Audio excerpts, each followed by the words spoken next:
When my father died, I thought the pain of losing him would be the hardest part. But nothing prepared me for what came next.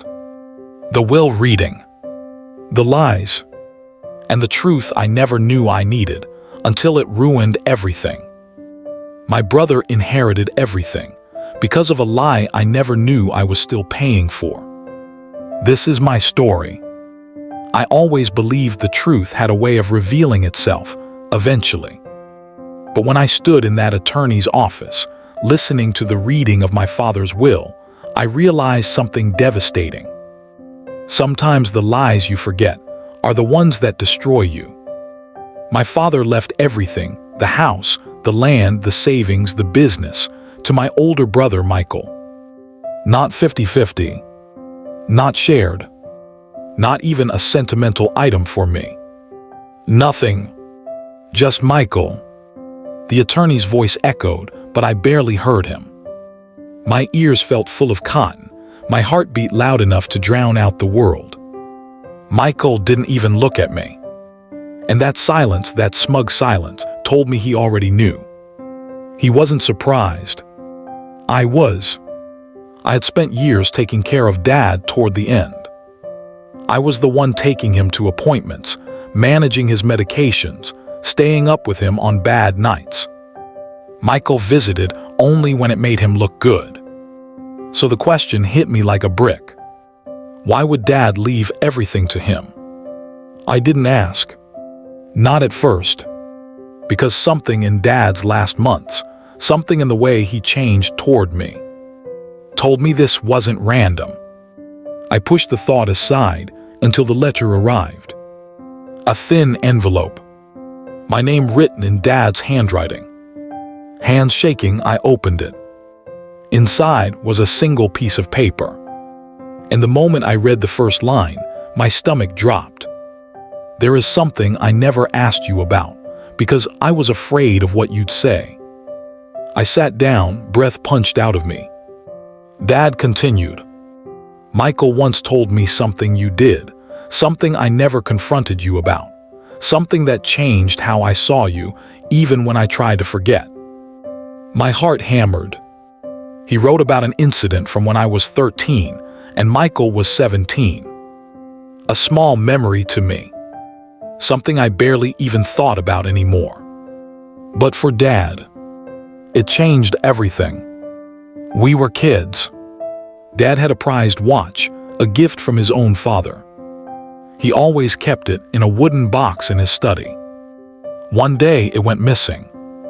Dad was furious. He turned the whole house upside down.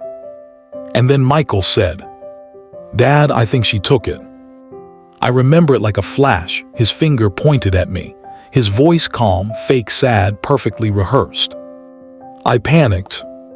I didn't take it. But I was so frightened, so overwhelmed, so confused, that I couldn't even defend myself properly. I just cried.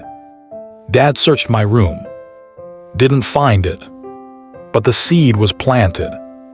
I still remember the look on his face. A crack of doubt. A crack that stayed. Michael found the watch 2 days later, hidden in the garage. Dad believed him. And I stayed silent. I didn't accuse him back. I didn't defend myself. I didn't say what I saw the night before Michael sneaking into the study.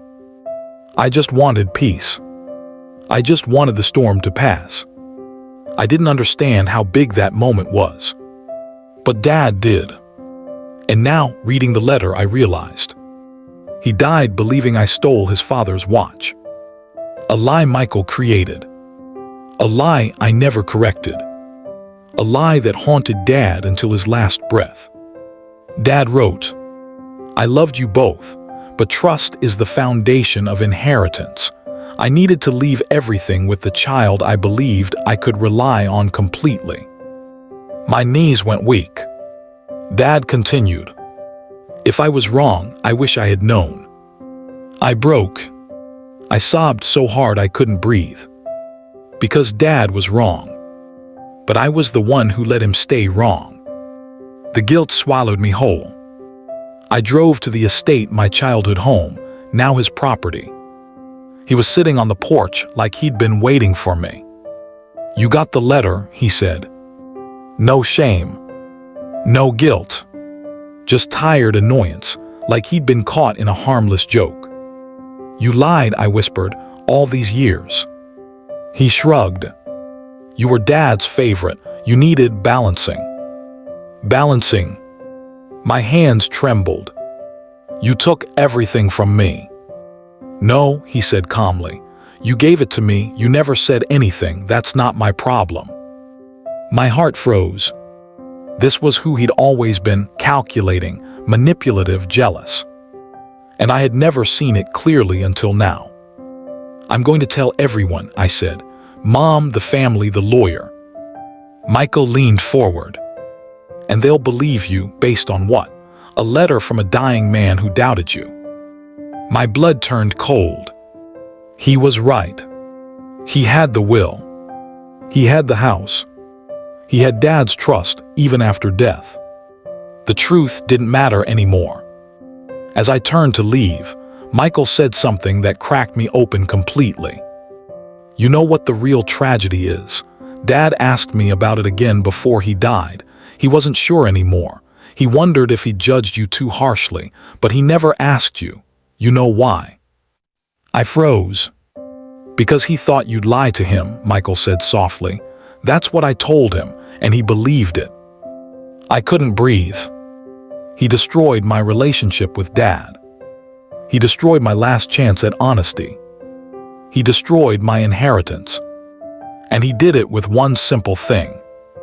A lie I never fought. I walked away from the estate that day with nothing but the letter in my hand and the crushing weight of a truth too late to save anything. But as the months passed, I learned something. Sometimes losing everything frees you from the people who never deserved you. Dad's letter hurt deeply, but it also gave me closure. And Michael, his greed consumed him. The business started collapsing within months. The community stopped trusting him. Relatives distanced themselves. You can inherit wealth. You can inherit property. But you can't inherit respect. That's something even Michael couldn't steal. I didn't fight for the estate. I didn't fight Michael. I didn't fight the will. I fought for one thing: peace. And I won.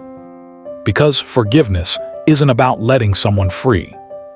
It's about setting yourself free. In the end, Dad didn't know the truth.